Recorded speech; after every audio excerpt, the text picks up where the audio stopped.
So the danger is if FINRA is deemed unconstitutional, well, what does that mean for an ordinary person whose wealth is tied up in the stock market? Right. Like if you want to trade, you need to use a brokerage.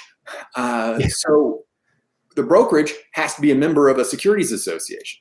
If the securities association is deemed unconstitutional, what happens? Yeah.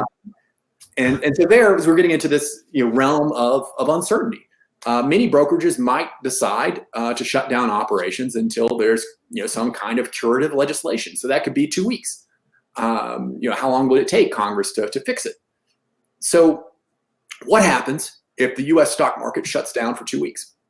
Yeah, that didn't even happen at 9/11, right? Like it's a crazy thought, right? And a lot of people I know, I hear it on social media. They're like, oh, FINRA's the worst. They're in bed with the brokers. We should get rid of them. And, again, like I think that there are fundamental conflicts of interest in the SRO model. I think it should be dramatically reformed. I think it should be done. So we should do that thoughtfully and carefully, as opposed to just nuking it through judicial fiat. And, I struggle even to envision like what would happen if suddenly a judicial decision came out that said, yeah, exactly what you're saying.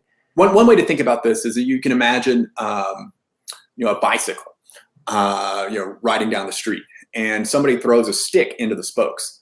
You might not be able to predict exactly, where that stick is going to land, which particular spoke it's going to hit, but you can tell it's probably going to crash the bike. Right. It may be that they're able to pull off some kind of miraculous stop, but you're probably headed for some kind of unpleasant tumble.